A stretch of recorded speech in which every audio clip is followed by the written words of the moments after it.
All right, welcome back. We are continuing on in How to Win Friends and Influence People by Dale Carnegie. So we are picking up chapter 1, part B, and let's continue on, guys. So we left off on a good cliffhanger, and I'm eager to read what comes next. Let's do this. What do you suppose Meade did when he read the letter? Meade never saw that letter. Lincoln never mailed it. It was found among his papers after his death. Wow. Wow. That's pretty spooky. My guess is, and this is only a guess, that after writing that letter, Lincoln looked out of the window and said to himself, "Just a minute. Maybe I should not be so hasty. It is easy enough for me to sit here in the quiet of the White House and order me to attack. But if I had been up at Gettysburg, and if I had seen as much blood as Meade has seen during the last week, and if any ears had been pierced with the screams and shrieks of the wounded and dying, maybe I wouldn't be so anxious to attack either. If I had Meade's timid temperament, perhaps I would have done just what he had done. Anyhow, it is water under the bridge. If I send this letter, it will relieve my feelings, but it will make Meade try to justify himself. It will make him condemn me. It will arouse hard feelings, impair all his further usefulness as a commander, and perhaps force him to resign from the army. Now, I get that that's very valid things to think, but I think also when we do that, we take people's choices away from them. We take that choice away from them for them to decide whether they should hold themselves accountable or not. I don't believe we should take anyone's choices away from them. And if essence we are holding back and not telling them truth, no matter what the circumstances might be, you know, he could not go out there because he had a nation to lead. And his general took that on when he took on service. So that's just my, feedback on that one. So no, I do not agree with that. I believe that Lincoln should have sent that letter, and I believe he probably would have. I think any leader would have sent that to a general and dismissed that general because the general is not going to help the nation, right? We cannot always be tiptoeing around people's feelings because this is the fate of the nation when we do this. All right, let's continue on. And again, these are just suggestions and these are just my thoughts as well as Dale Carnegie's. Let's keep going. So, yes, we do take someone's choices away from them. So, if you don't tell me the whole of how you're truly feeling, if you are holding something back, then you can justify yourself all you want. You took my choices away when you decided how you thought I would think or react to a situation, especially if you don't really know me. So, how well did Abraham Lincoln know me? I'm not sure. That's something we could seek to find out together. All right, let's keep going. So Lincoln put the letter aside. He had learned by bitter experience that sharp criticism and rebukes almost invariably end in futility. That doesn't mean we stop trying. We must speak in truth. We must. Can we speak kindly in truth? Yes, we can. Theodore Roosevelt said that when he, as president, was confronted with a perplexing problem, he would lean back and look up at a large painting of Lincoln that hung above his desk in the White House and ask himself, what would Lincoln do if he were in my shoes? How would he solve this problem? And I think the best thing that a leader of anything can do is look up not to man, but to God, to Jesus, and say, Jesus, what would you do in this situation? How would you handle this? And the only way we can know that is from going from the beginning to the end and keep studying it. Let's keep going.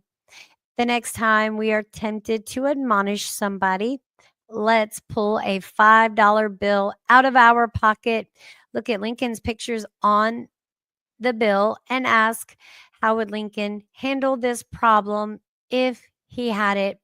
That might be a secondary, but the first thing I'm going to look to is Jesus and God. And let us remember the fate of Lincoln as well. So maybe he should have sent that letter. Maybe he shouldn't have held his tongue as much.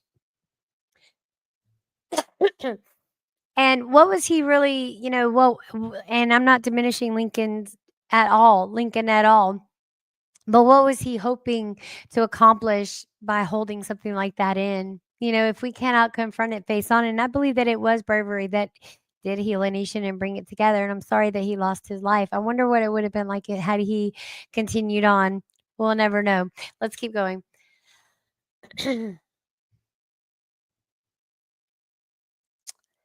The next time we are tempted to admonish somebody, so we already went over that. Mark Twain lost his temper occasionally and wrote letters that turned the paper brown.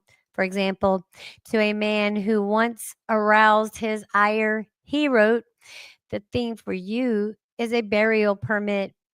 You have only to speak, and I will see that you get in."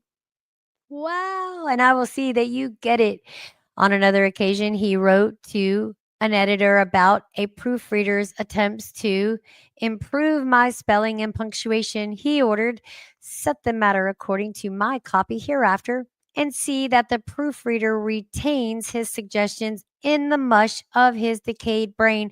Now, see, that's just useless, right? That's hubris. That's hubris. I don't that's like comparing apples and oranges, I believe. Lincoln should have very well sent that letter. As far as Mark Twain's writings, no, that's deliberately attacking someone and definitely being disrespectful, and especially when someone's hired to do a job. Did he explain the rules of and the parameters of the job clearly? I'm not sure. Let's keep going.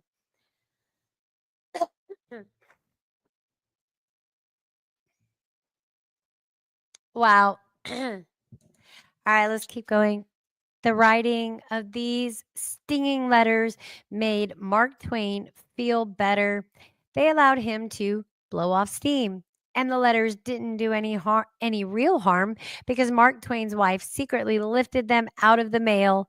They were never sent. That was a good wife right there. That was a good wife right there. Yep, that was a good wife right there, I would have to say. All right. Do you know someone you would like to change and regulate and improve? Good. That is fine. I am all in favor of it.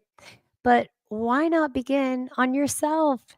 From a purely selfish standpoint, that is a lot more profitable than trying to improve others. Yes, and a lot less dangerous.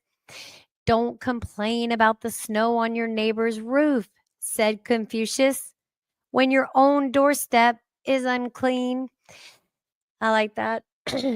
when I was still when I was still young and trying hard to impress people, I wrote a foolish letter to Richard Harding Davis, an author who once loomed large on the literary horizon of America. I was preparing a magazine article about authors, and I asked Davis to tell me about how he worked. A few weeks earlier, I had received a letter from someone with this notation at the bottom: dictated, but not read. I was quite impressed. I felt that the writer must be very big and busy and important. I wasn't the slightest bit busy, but I was eager to make an impression on Richard Harding. Sorry, my eyes going blurry. Forgive me. It's making me mad. Richard Harding Davis. So I ended my short note with the words dictated but not read. He never troubled to answer the letter. He simply returned it to me with this scribbled across the bottom: "Your bad manners are exceeded only by your bad manners." True, I have blundered, and perhaps I deserved this rebuke. But being human, I resented it. I resented it so sharply that when I had, excuse me for one moment, I'll come right back. Sorry, guys, let's pick up. All right, let's keep going.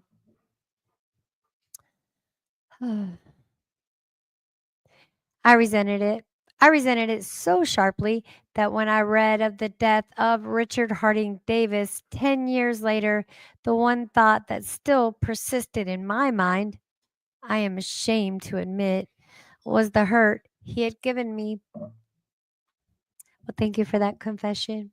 If you and I want to stir up a resentment tomorrow that may wrinkle across the decades and endure until death, just let us indulge in a little stinging criticism, no matter how certain we are that it is justified.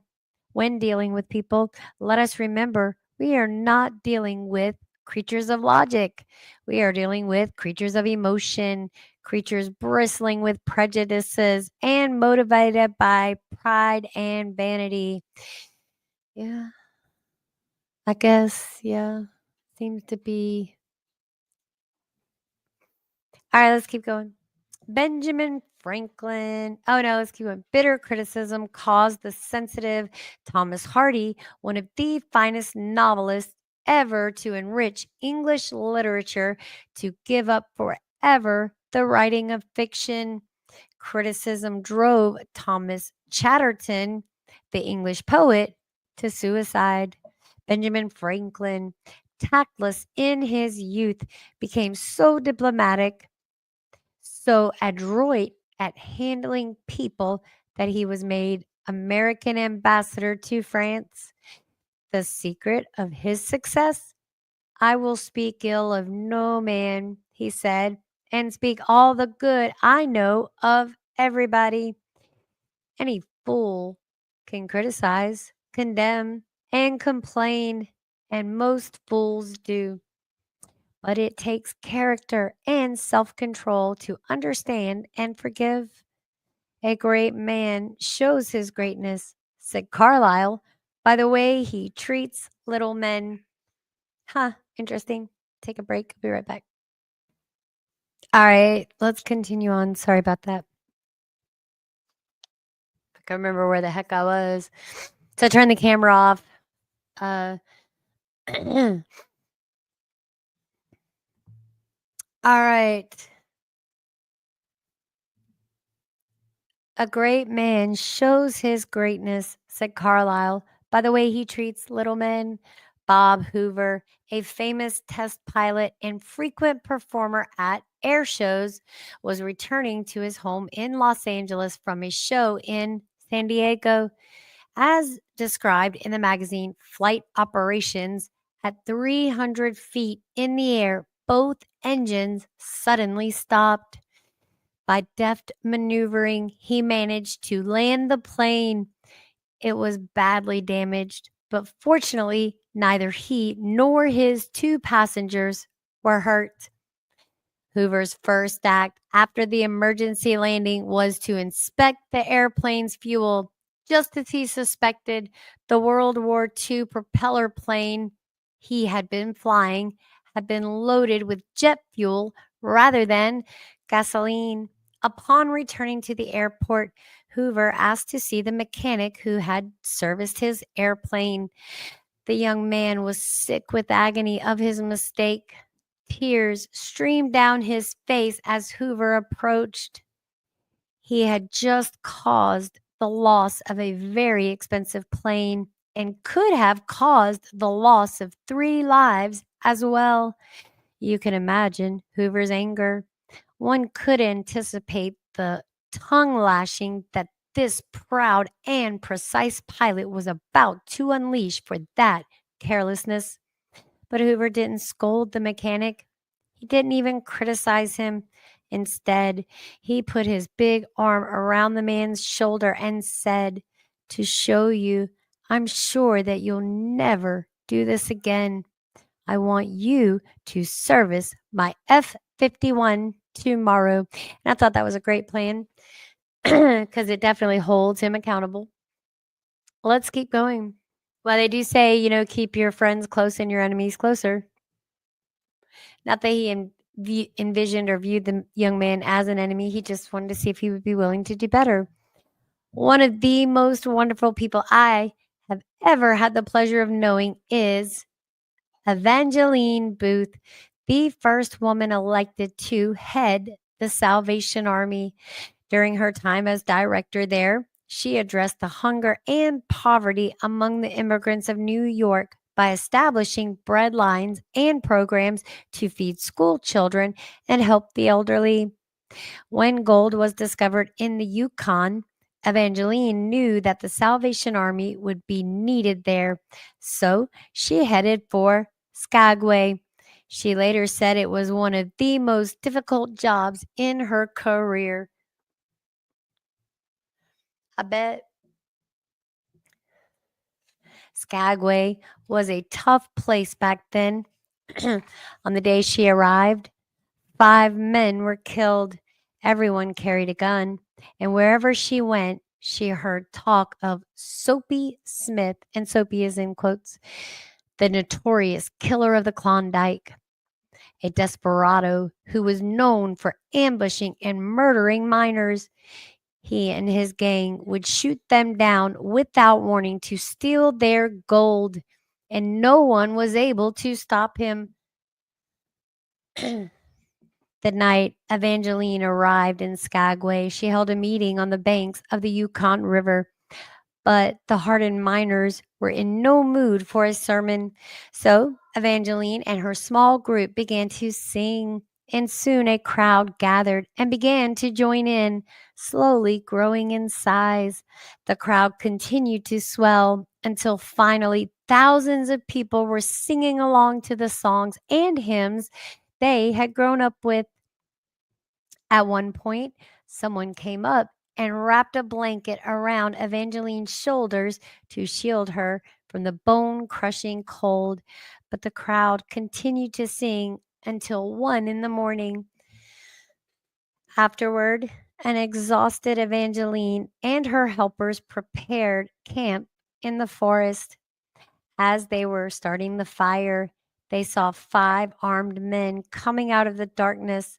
When the men got within speaking distance, the leader took off his hat and said, "I'm Soapy Smith, and I've come to tell you how much I enjoyed your singing. I was the man that sent you the blanket.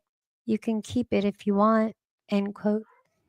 It was a royal gift in a place where men were dying from the chill and the damp. So began a conversation that went until dawn. Smith told Evangeline about his childhood and his mother and poured out his memories of attending Salvation Army meetings with his grandmother, singing and clapping his hands to rousing hymns. Evangeline just listened. She knew that this man was desperate to be heard, to be valued and respected by someone he wasn't pointing a gun at. Did this devout and principled woman condemn him for his terrible crimes? Criticize him for the way he had wasted his life and caused others so much pain? How do you think he would have responded to that? No, she simply listened to him with compassion, and it touched his heart. Evangeline also believed in forgiveness and the power we all have to change. So, with forthright honesty, she told him, "You're taking life, and that's not right. You can't win. They'll kill you sooner or later." Then she asked him to kneel with her. Together they prayed, and with tears streaming down his face, Smith promised to give up his lawlessness and turn himself in. He never got the chance, for 2 days later he was shot and killed. While Skagway celebrated the demise of a vicious criminal, Evangeline thought of a man who had wanted a chance to lead a better life. Well, I guess God ultimately decided. I'm not sure.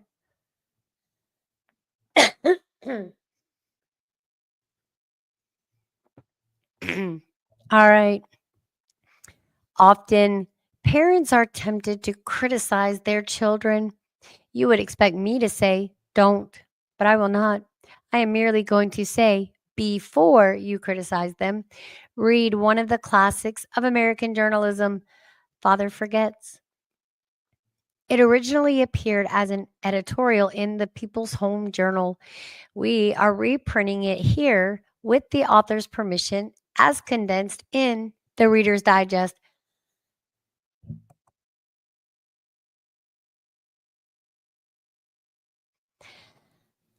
Father Forgets is one of those little pieces that, dashed off in a moment of sincere feeling, strikes an echoing chord in so many readers as to become a perennial reprint favorite.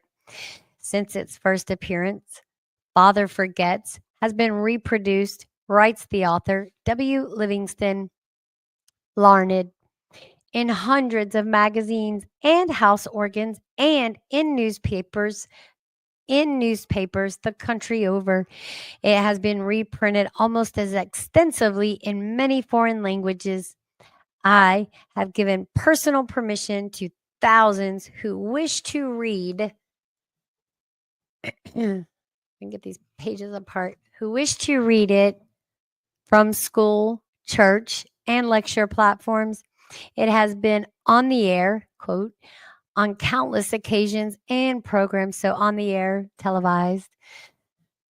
Oddly enough, college periodicals have used it and high school magazines. Sometimes a little piece seems mysteriously to click. This one certainly did. All right, so this is the publication, and this is where actually this part one will end. Father Forgets. W. Livingston Larned. Listen, son. I am saying this as you lie asleep. One little paw crumpled under your cheek, and the blonde curls stickily wet on your damp forehead. I have stolen into your room alone just a few minutes ago. As I sat reading my paper in the library, a stifling wave of remorse swept over me. Guiltily, I came to your bedside. These are the things I was thinking, son. I had been cross to you. I scolded you as you were dressing for school because you gave your face merely a dab with a towel. I took you to task for not cleaning your shoes. I called out angrily when you threw some of your things on the floor. At breakfast, I found fault too. You spilled things. You gulped down your food.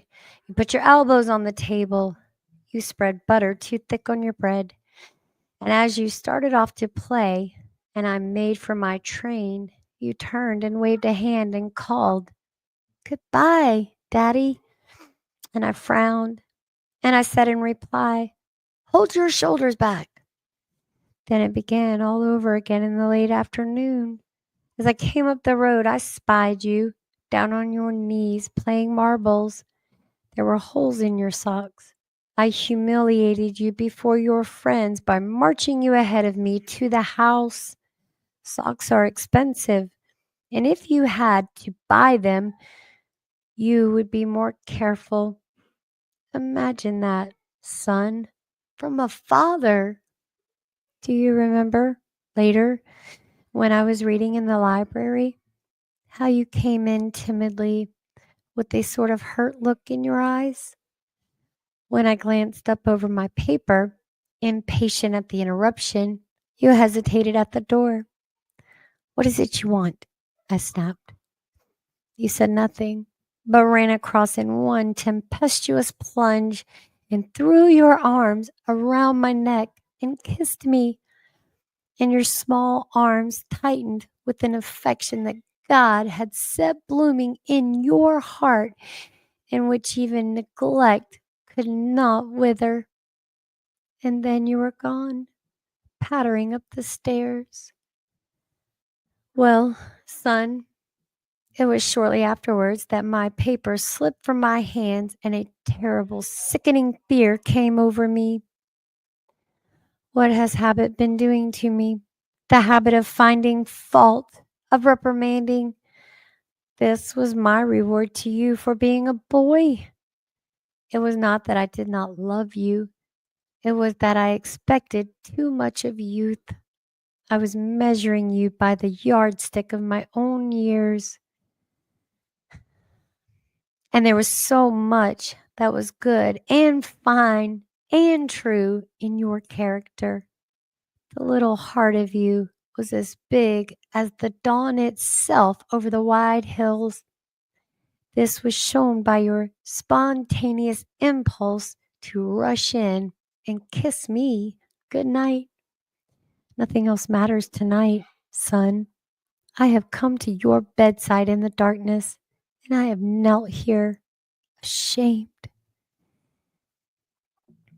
It is a feeble atonement. I know you would not understand these things if I told them to you during your waking hours, but tomorrow I will be a real daddy. I will chum with you and suffer when you suffer and laugh when you laugh. I will bite my tongue when impatient words come. I will keep saying as if it were ritual, he is nothing but a boy, a little boy. I'm going to turn the camera on. This is really, I'm afraid I have visualized you as a man. Yet as I see you now, son, crumpled and weary in your cot, I see you are still a baby. Yesterday, you were in your mother's arms, your head on her shoulder. I have asked too much, too much. Instead of condemning people, let's try to understand them. Let's try to figure out why they do what they do. That's a lot more profitable and intriguing than criticism, and it breeds sympathy, tolerance, and kindness. To know all is to forgive all. As Dr. Johnson said, God himself, sir, does not propose to judge man until the end of his days. Why should you and I? Principle 1, don't criticize, condemn, or complain. You guys, thank you for joining me. That was part 1 in its entirety. See you on the next one.